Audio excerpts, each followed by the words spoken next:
بسم اللہ الرحمن الرحیم۔ السلام علیکم۔ آج 18 مارچ بروز منگل ہم بات کریں گے دو اہم کیسز کے حوالے سے۔ پاکستان تحریک انصاف کے سربراہ عمران خان کی ضمانت کی درخواستوں پر لاہور ہائی کورٹ میں جو اہم پیش رفت سامنے آئی ہے اس کی تفصیلات میں آپ کے ساتھ شیئر کروں گا، اور ساتھ میں آپ کو بتاؤں گا کہ پاکستان تحریک انصاف نے آج کا جو قومی سلامتی کمیٹی کا اجلاس ہے اس میں شرکت سے انکار کیا ہے۔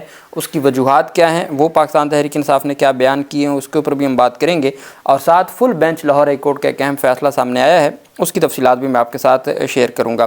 سب سے پہلے ہم بات کر لیتے ہیں پاکستان تحریک انصاف کا آج کے اجلاس میں شرکت نہ کرنے سے متعلق جو پیش رفت سامنے آئی ہے۔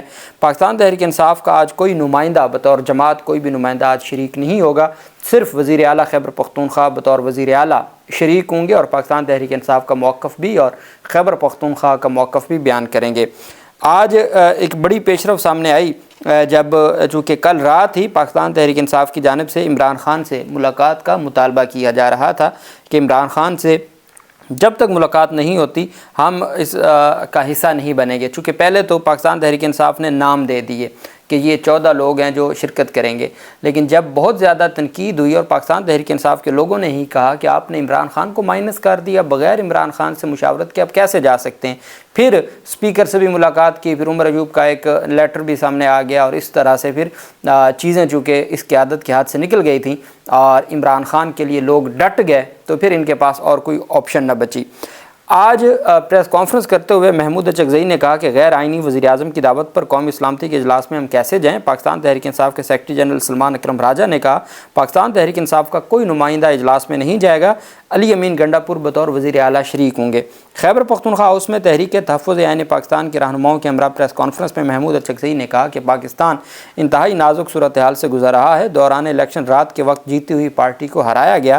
ان کا کہنا تھا یہ پارلیمنٹ ان اداروں کی مدد سے بنی جنہوں نے دھاندلی کی۔ پاکستان کے سخت ترین حالات اس بات کا تقاضا کرتے ہیں کہ پارلیمنٹ کا جوائنٹ سیشن ہوتا۔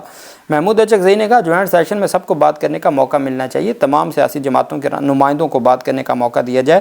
پی ٹی آئی رہنما یا دیگر ممبران قومی اسمبلی عمران خان سے ملاقات کرنے جاتے ہیں تو سپرنٹینڈنٹ اڈیالہ جیل اجازت نہیں دیتا، اگر ملنے نہیں دیا جاتا تو یہ اعلان کر دیا جائے کہ عمران خان ایک خطرناک آدمی ہے جسے ملنے کی اجازت نہیں ہے۔ محمود اچکزئی نے کہا مگر اس اجلاس میں جائیں گے تو وہ بعد میں کہیں گے کہ فلاں نے اختلاف کیا، ملک کی سلامتی کے لیے بلائی گئی کسی بھی میٹنگ میں ہر سیاسی جماعت کے نمائندوں کو بلایا جائے، ان کے بغیر کوئی میٹنگ کی اہمیت نہیں ہوگی، ملک کی سلامتی کی میٹنگز میں جماعت اسلامی کے نمائندے بھی شریک ہونے چاہیے۔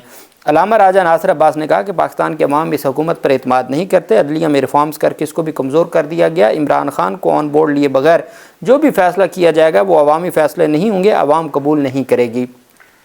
سلمان اکرم راجہ نے کہا کہ ہم نے اس میٹنگ میں شریک ہونے سے انکار کر دیا ہے، گزشتہ روز سیاسی کمیٹی کے اجلاس میں ہم نے فیصلہ کیا، ہماری طرف سے کوئی نمائندہ میٹنگ میں نہیں جائے گا، وزیر اعلیٰ خیبر پختونخوا شریک ہوں گے۔ انہوں نے کہا اس وقت ہم کسی بھی آپریشن کے حق میں نہیں ہیں، 77 سالوں سے ان حالات کا شکار ہیں اور ان حالات کے حق میں نہیں ہیں، ہمارا مطالبہ ہے کہ عمران خان کو پے رول پر رہا کیا جائے تاکہ وہ ایسے اجلاس میں شرکت کر سکیں۔ ہم نے پاکستان کے ہر پسماندہ طبقات کے لوگوں کو حقوق دلوانے ہیں جو اس ملک کو ٹھیک کرنا ہے اور فسطائیت کا خاتمہ کرنا ہے۔ صاحبزادہ حامد رضا کا کہنا تھا ہم نے اس کمرے میں بیٹھ کر ان کیمرہ اجلاس کا مطالبہ کیا تھا، بلوچستان کے جن علاقوں میں دہشت گردی ہو رہی ہے ان علاقوں کے نمائندوں کو بلائے بغیر معاملات حل نہیں ہو سکتے۔ گزشتہ روز ہم نے اپنے نمائندوں کو نام دیے جو مشروط تھے، ہم نے سیاسی کمیٹی کا اجلاس بلایا جس میں ہم نے فیصلہ کیا کہ کمیٹی میں نہیں جائیں گے۔ عمر ایوب نے کہا کہ ہم نے اسپیکر کو خط لکھا، 26ویں آئینی ترمیم کے دوران ساری رات اسمبلی کے اجلاس ہوتے رہے، اس وقت ملک کی خود مختاری کا مسئلہ ہے، ہمارا مطالبہ ہے کہ پارلیمنٹ کا جوائنٹ سیشن بلایا جائے۔ اب جب جوائنٹ سیشن بلایا جائے گا تو اس میں خیبر پختونخوا کے بھی تمام ایم این اے آئیں گے، اس میں بلوچستان کے بھی تمام ایم این اے آئیں گے جو وہاں کے سٹیک ہولڈرز ہیں، جن کو وہاں کے مسائل کا پتہ ہے۔ اگر آپ چیدہ لوگوں کو بلائیں گے اس سے وہ کہتے ہیں مسئلہ حل نہیں ہو سکتا۔ عمر ایوب نے کہا کہ کل اسپیکر قومی اسمبلی کو مشروط خط لکھا ہے، ہمیں کورٹ آرڈر کے ساتھ بھی عمران خان سے ملنے نہیں دیا جاتا۔ کل ایک اچانک قومی سلامتی کا اجلاس بلایا گیا، اچانک اجلاس بلایا گیا مگر عمران خان سے ملاقات کی اجازت نہیں دی جاتی۔ اب اگر آج عمران خان کی فیملی کے ساتھ ملاقات ہے اور فیملی کے ساتھ ملاقات کو جو 12 بجے کے بعد ہوتی ہے اس کو پہلے کیا جا سکتا تھا، اور اس ملاقات کو کر کے جو پاکستان تحریک انصاف کے سربراہ سے ملاقات ہو سکتی تھی، لیکن چونکہ نظام نہیں چاہتا کہ بہتری آئے اور آپ ایک بڑی سیاسی جماعت جو سب سے بڑی پاپولر جماعت ہے تمام صوبوں میں، اگر اس کی قیادت کے بغیر کوئی، اب آپ اگلی بات دیکھیں نا، یہ تو پاکستان تحریک انصاف ہے، اب نون لیگ کون ہے؟ نواز شریف ہے۔ نواز شریف کے بغیر تو نون لیگ نہیں ہے، نواز شریف بھی نہیں شریک، اس میں نواز شریف کو مدعو ہی نہیں کیا گیا، انوائٹ ہی نہیں کیا گیا۔ اب اس کے بعد وزیر داخلہ محسن نقوی ابھی تک نہیں پہنچے، تو یہ بہت سارے سوالات ہیں موجودہ حکومت پر کہ ان کی کیا حکمت عملی ہے اور کیا وہ واقعی ان تمام مسائل کو حل کرنا چاہتی ہے یا اس کے حوالے سے کوئی ان کی ہے معاملہ۔ دوسری طرف لاہور ہائی کورٹ کے فل بینچ میں آج اہم سماعت ہوئی چیف جسٹس عالیہ نیلم کی سربراہی میں۔ آپ کو یاد ہوگا پنجاب کالج کا ایک واقعہ ہوا تھا اسٹوڈنٹ کو ہراساں کرنے کا، اس پر پھر ایک معاملہ گیا یہاں پہ لاہور ہائی کورٹ میں، اور وہ تعلیمی اداروں میں جنسی ہراسگی کا معاملہ تھا۔ لاہور ہائی کورٹ نے تعلیمی اداروں میں جنسی ہراسگی سے متعلق اعلیٰ سطح تحقیقات کے لیے دائر درخواست پر چیف سیکرٹری پنجاب کو کمیٹی بنانے کی ہدایت کر دی ہے۔ Chief justice Lahore high court عالیہ نیلم کی سربراہی میں 3 رکنی بینچ نے تعلیمی اداروں میں جنسی ہراسگی سے متعلق کیس کی سماعت کی۔ عدالت نے معاملہ چیف سیکرٹری کو پنجاب کو بھیجتے ہوئے درخواست نمٹا دی۔ چیف جسٹس عالیہ نیلم نے چیف سیکرٹری پنجاب کو کمیٹی بنا کر تفتیش کرنے کی ہدایت کی۔ چیف جسٹس عالیہ نیلم نے کہا کہ پالیس کے کہنے اور ڈاکومنٹس میں بہت فرق ہوتا ہے۔ عدالت نے استفسار کیا کہ کیس کی FIR کون سی ہیں، کیا متاثرہ طالبہ کا بیان شامل کیا گیا۔ اب وہ جو پنجاب کالج کا معاملہ تھا اس میں پھر صحافیوں کو FIA کے نوٹس جاری کیے گئے، ہمارے تمام دوستوں کو نوٹس جاری ہوئے، میں ان کا وکیل بھی تھا جو FIA کی ضمانتوں میں، تو تقریباً 4 مہینے وہ ضمانتیں چلنے کے بعد اور لمبی تاریخیں ہونے کے بعد اور پیشیاں بھگتنے کے بعد اور بیان ریکارڈ کروانے کے بعد ان تمام لوگوں کو بے گناہ قرار دے دیا گیا، اور اس وجہ سے تمام جو صحافی تھیں ان کی درخواستیں ہم نے واپس لے لیں، ضمانت کی درخواستیں واپس لے لیں۔ یہ تو حالت ہے۔ آج عدالت پوچھ رہی ہے کہ وہ جو متاثرہ بچی تھی اس کا بیان شامل کیا گیا یا نہیں۔ سرکاری وکیل نے عدالت کو بتایا کہ اس بچی کا بیان لیا گیا اور اس نے کہا ہے کہ میرے ساتھ کوئی زیادتی نہیں ہوئی۔ عدالت نے استفسار کیا کہ تفتیشی افسر نے 164 کا بیان کیوں نہیں قلم بند کروایا۔ SSP انویسٹیگیشن عدالت کو بتایا کہ ہم نے اس کیس میں GIT بنائی اور اس GIT نے تفتیش مکمل کی، وہ بچی سامنے نہیں آنا چاہ رہی تھی۔ وفاق عدالت نے کہا بھئی آپ اس کا جج کے سامنے بیان ریکارڈ کرواتے ہیں نا، آپ نے خود ہی بیان لکھ لیا تو اس کی کیا اہمیت ہے۔ وفاقی حکومت کے وکیل نے موقف اختیار کیا کہ جھوٹی ویڈیو اپلوڈ کرنے والی خاتون سارہ خان سمیت 4 لوگوں کے خلاف مقدمات درج کیے۔ چیف جسٹس نے ریمارک دی کہ متعلقہ اداروں نے ایکشن لیا ہوتا تو ابہام پیدا نہ ہوتا۔ لاہور ہائی کورٹ میں دائر درخواستوں میں موقف اختیار کیا گیا کہ تعلیمی اداروں میں خواتین غیر محفوظ ہیں، جنسی ہراسگی اور تشدد کے واقعات بڑھ رہے ہیں۔ لاہور کے تعلیمی اداروں میں ہراسگی کے بڑھتے واقعات کی اعلیٰ سطح انکوائری کروائی جائے، طالبات کی سیفٹی کے لیے حفاظتی اقدامات پر عمل درآمد کیا جائے۔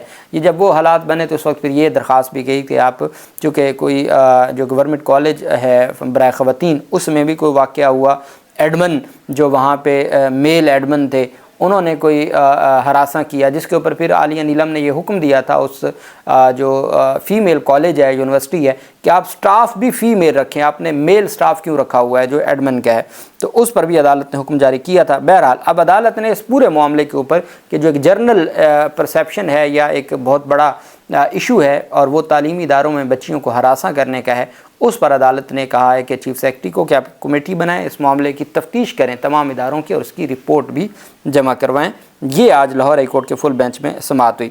وہیں پہ پاکستان تحریک انصاف کے سربراہ عمران خان کی آج 2 رکنی بینچ تھا، جسٹس شہباز رضوی صاحب اور جسٹس طارق سلیم شیخ صاحب۔ میں نے آپ کو کہا تھا یہ اتنا تگڑا بینچ ہے کہ حکومت اور سرکار کے لیے یہ بڑا مسئلہ ہو جانا ہے، کیونکہ اس بینچ نے اور لاہور ہائی کورٹ پہلے ہی عمران خان کی جو درخواستیں ہیں ان کے اوپر اپنا مائنڈ ڈسکلوز کر چکی ہے، جو جسمانی ریمانڈ کی درخواستیں ہیں، اور عدالت بڑے تگڑے انداز میں اس کے اوپر بات کر چکی ہے۔ اب کسی صورت عدالت یہ نہیں سمجھتی کہ ان معاملات کو مزید ڈیلے کیا جائے۔ اب آج سماعت ہے اور 12 بجے یہ سماعت شروع ہوئی، ڈویژن بینچ بیٹھا۔ یہ 8 مقدمات ہیں عمران خان کے خلاف۔ بیسیکلی تو عمران خان کو 4 مقدمات میں ان کی بعد از گرفتاری ضمانت منظور ہوئی، 5 مقدمات میں ان کی عبوری ضمانت منظور ہوئی تھی، تو یہ 9 مقدمات میں تو ان کی ضمانت ہو چکی، 8 مقدمات میں ان کی ضمانت خارج ہوگی، ضمانت بعد از گرفتاری۔ یہ معاملہ آج پہنچا لاہور ہائی کورٹ میں۔ اب ہر مقدمے کا الگ اسپیشل پروسیکیوٹر ہے جو اس مقدمے کی فائل تیار کرتا ہے۔ آج ڈویژن بینچ میں سماعت ہوئی لاہور ہائی کورٹ بار ایسوسی ایشن کے صدر، لاہور ہائی کورٹ بار ایسوسی ایشن کے سیکرٹری، پاکستان تحریک انصاف کی خاتون رہنما عالیہ حمزہ، MPAs کی بڑی تعداد، پاکستان تحریک انصاف کی قائدین کی بڑی تعداد اور وکلا کی بڑی تعداد۔ آج تمام وکلا قیادت بھی اور لاہور ہائی کورٹ بار ایسوسی ایشن کی کابینہ بھی اس میں پیش ہوئی اور وہ آج موجود تھی۔ سلمان صفدر صاحب بھی تھے۔ وہ جیسی سماعت شروع ہوئی تو عدالت کو بتایا گیا کہ جناب والا آج تو پروسیکیوٹرز ہی نہیں ہیں، کوئی پروسیکیوٹر، 8 پروسیکیوٹر ہیں، 8 میں سے کوئی پروسیکیوٹر موجود نہیں ہے۔ عدالت نے کہا یہ کیسے ہو سکتا ہے کہ 8 کے 8 ہی نہ ہوں، چلو 1-2 کی تو سمجھ آتی ہے، 8 کے 8 نہ ہوں، یہ کیسے ہو سکتا ہے؟ عدالت کو بتایا گیا جی کہ بس وہ آج مہلت دی جائے۔ ڈویژن بینچ نے کہا کہ نہیں، فوری طور پر پروسیکیوٹر جنرل کو بلایا جائے۔ اب ان کو پتا تھا کہ آج اگر سماعت ملتوی ہو جائے گی، اب عید کے بعد چلی جائے گی، تو چلیں اب اس کو عید کے بعد تک، اب اس میں ضمانت میں پہلی تاریخ پر نوٹس ہوتا ہے، ریکارڈ مانگا جاتا ہے، اور اس میں جواب ریٹن نہیں ہوتا، صرف آرگومنٹس ہوتے ہیں۔ آج آرگومنٹس ہونے ہیں اور آج ہی ڈیسائیڈ ہونا ہے۔ اب یہ بات ان کو پتہ ہے کہ یہ تو کیس آج ہی ڈیسائیڈ ہو جانا ہے، اس وجہ سے اور پھر جو صدر ہیں لاہور ہائی کورٹ بار ایسوسی ایشن کے، وہ بھی آئے بیٹھے ہیں، فروخ الیاس چیمہ جو نائب صدر ہیں وہ بھی آئے بیٹھے ہیں، تو تمام وکلا کی عادت بھی موجود ہے۔ تو ان کو پتہ تھا کہ یہ آج ڈیسائیڈ ہو جانی۔ انہوں نے کہا جی کہ 8 کے 8 اسپیشل پروسیکیوٹر نہیں ہیں، جس کے اوپر پھر ڈویژن بینچ جو ہے وہ برہم ہو گیا۔ انہوں نے کہا یہ کیا طریقہ ہے، ابھی فوری طور پر پروسیکیوٹر جنرل پنجاب سید فرہاد علی شاہ صاحب کو بلایا جائے۔ عدالت نے پروسیکیوٹر جنرل کو بلا لیا۔ کچھ دیر کے بعد پروسیکیوٹر جنرل صاحب پیش ہو گئے۔ پروسیکیوٹر جنرل صاحب نے کہا جی کہ اس میں ہم نے اسپیشل پروسیکیوٹر مقرر کیے تھے، آج وہ نہیں آ سکے، تو انشاءاللہ اگلی ڈیٹ پر وہ تمام پیش ہو جائیں گے۔ عدالت نے جسٹس شہباز رضوی نے کہا کہ ان مقدمات میں اسپیشل پروسیکیوٹر تعینات ہیں، ان کا عدالتوں میں پیش نہ ہونا بڑا تکلیف دہ عمل ہے۔ 8 پروسیکیوٹرز ہیں اور 8 کے 8 کا پیش نہ ہونا یہ ایک انوکھا کام ہے۔ سرکاری پاکستان تحریک انصاف کے وکیل نے کہا کہ ٹرائل کورٹ میں بھی اسپیشل پروسیکیوٹرز کا ایسا ہی رویہ دیکھنے کو ملتا رہا۔ 9 مئی کے مقدمات میں ریاست نے اسپیشل پروسیکیوٹر تعینات کر رکھے ہیں، مگر اسپیشل پروسیکیوٹر عمران خان کی ضمانتوں میں پیش نہیں ہوئے، جس پر عدالت نے طلب کیا تھا پروسیکیوٹر جنرل پنجاب کو۔ عدالت نے کہا کہ آپ کو ہم آخری موقع دے رہے ہیں، اور یہ تاریخ ہوگی اگلے ہفتے کی سوموار کی 24 مارچ کی۔ 24 مارچ کو اس کے اوپر سماعت ہوگی اور یہ فائنل سماعت ہوگی۔ ہم اس دن درخواستوں کو فائنل سنیں گے۔ آپ اپنے پروسیکیوٹر کو پہنچائیں نہ پہنچائیں، وہ دلائل دیں نہ دیں، عدالت اس کو ڈیسائیڈ کر دے گی۔ عدالت نے کہا مزید کوئی موقع نہیں ملے گا۔ عالیہ حمزہ نے کہا کہ ہمارے لیڈر کو بے گناہ جیل میں رکھا ہوا ہے، جو وہ سوچتا ہے وہی 25 کروڑ عوام پاکستان سوچتی ہے۔ آپ اکیلے اس ملک کے فیصلے کیسے کریں گے؟ 25 کروڑ عوام عمران خان کے ساتھ کھڑی ہے۔ بہرحال عدالت نے آخری موقع دیتے ہوئے، اور جو سرکار کی خواہش تھی کہ عید کے بعد تک ملتوی ہو جائیں، عدالت عید سے پہلے ہی ڈیسائیڈ کرنے جا رہی ہے۔ 24 مارچ کو فائنل آرگومنٹس بلا لیے ہیں 8 ضمانت کی درخواستوں پر، اور 24 مارچ کو سلمان صفدر اپنے دلائل شروع کر دیں گے بطور درخواست گزار۔ ایک دن ان کا لگے گا، میکسیمم ایک دن لگے گا سرکار کا، اور اس کے بعد عدالت ضمانت کی درخواستوں کو ڈیسائیڈ کر دے گی۔ ادھر 190 ملین پاؤنڈ کیس میں بھی ضمانت کی درخواستیں دائر کر دی گئی ہیں، اور سزا سسپینڈ کروانے کی اس میں بھی جو پیش رفت ہوگی میں آپ کے ساتھ شیئر کروں گا۔ اللہ پاک پاکستان کا حامی و ناصر ہو۔ بہت شکریہ۔ اللہ حافظ۔ پاکستان زندہ باد۔